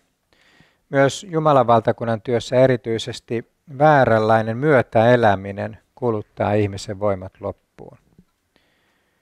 Moni suhtautuu toisen ahdinkoon suurella sympatialla, kun pitäisi suhtautua empatialla. Niiden eroa on kuvattu hyvin tällaisella mies yli laidan tilanteella. Kun joku on pudonnut laivasta ja huutaa apua siellä meressä, niin sympatia hyppää perässä ja molemmat hukkuu. Mutta empatia ottaa pelastusrenkaan ja heittää sen hukkuvalle, pysyttelee itse laivassa ja vetää sieltä hukkuvan turvaan. Moni on hengellisessä työssä palannut loppuun juuri tällaisen sympatian takia. Me kohdataan paljon järkyttäviä ja surullisia ihmiskohtaloita, jotka saattaa viedä mukanaan niin voimakkaasti, että voimat loppuu. Kun me tehdään Jumalan valtakunnan työtä, niin me tehdään sitä elämän todellisuuden keskellä, joka on aika karua. Ja me joudutaan sieluhoitajana kohtaan joskus tosi järkyttäviä elämänkohtaloita ja tilanteita olemaan ihmisten rinnalla, jotka on hukkumaisillaan. Ja terve etäisyyden pitäminen tunnetasolla on välttämätöntä, jotta me voidaan olla toisille avuksi. Tarkoitus ei ole se, että me samaistutaan ihmisiin niin, että me hukutaan kaikki, vaan tarkoitus on se, että me voidaan olla pelastukseksi toisille.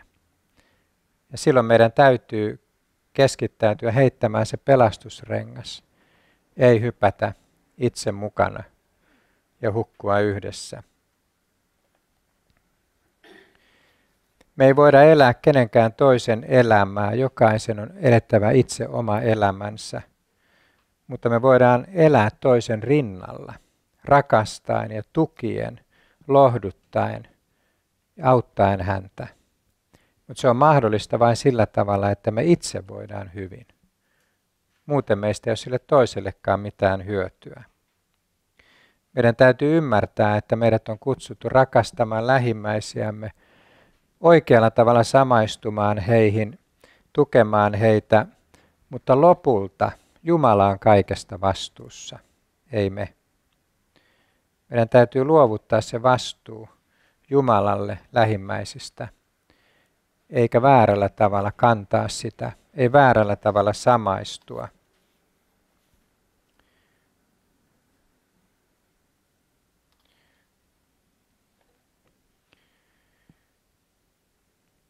Olen nähnyt joskus tilanteita, että kun joku oikein dramaattinen ihmiskohtalo tulee vastaan, joskus meidänkin työssä on tilanteita, että me autetaan jotain ihmistä ja ollaan hänen rinnallaan ja meistä voi tulla jonkun ihmisen kanssa ihan sydänystäviä. kaiken sieluhoitotyön ja taistelun keskellä. Ja kuitenkin, kun on kysymys usein kriisissä olevista ihmisistä, niin totuus on se, että kaikkia ihmisiä me ei ole kyetty pelastamaan elämälle. Joskus on käynyt niin, että ihminen, jota me ollaan kaikin keinoin autettu, niin löytyy lopulta kuolleena. Ja se repii tosi syvältä silloin, kun me ollaan pantu kaikkemme likoon. Ja sen tilanteen tiedostaminen koko ajan on tärkeää. Että me ei voida pelastaa ketään, me ei voida väärällä tavalla samaistua ihmisten kohtaloihin. Meidän on jatkettava matkaa Jeesusta seuraten, vaikka toiset luopuvat uskostaan, toiset valitsevat väärän tien, joutuvat kriisiin ja menehtyvät. On ihmisiä, jotka on tullut Jeesuksen luokse ja pari viikkoa seuranneet Jeesusta ja me ollaan iloittu valtavasti ja sitten on päättäneet ottaa vielä yhden annoksen huumeita, tämän ainoan kerran, ja menehtyneet siihen. Mutta me jatketaan Jeesusta seuraten. Me rakastetaan uusia ihmisiä, kerrotaan Kristuksesta ja heitetään heille pelastusrengas.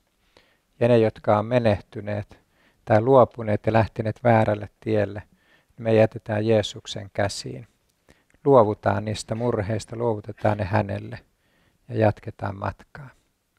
On mahdollista elää, ystävät, monenlaisten murheiden ja tragedioiden keskellä, kärsivän maailman keskellä, säilyttää oma ilo ja tasapaino ja kokea väkevää Jumalan voimaa ja läheisyyttä. Ja silti se todellisuus, jossa eletään, voi olla hyvin karu ja lohduton. Siihen todellisuuteen Jumala meitä lähettää, tämän elämän karun todellisuuteen, tuomaan toivoa, tuomaan valoa, tuomaan evankeliumia, joka on ilosanoma, ja julistamaan sitä yhä uusille ihmisille ja uusille sukupolville. Ja se täyttää oman tehtävänsä. Jumala tekee oman työnsä. Me ollaan vain välineitä tässä. Ja tärkeää on, että me kaikki suoritettuamme päästään itse perille.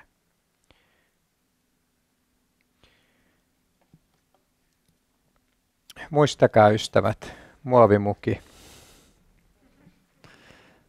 Jos ette muuta muista tästä luennosta, muistakaa, että jokainen ihminen kokee stressiä. Älkää pelätkö sitä, mutta sen stressin täytyy laueta. Ja kun sun tilas on tämmöinen, pysyvä stressitila, niin silloin se ei ole sitä, mitä Jumala tahtoo.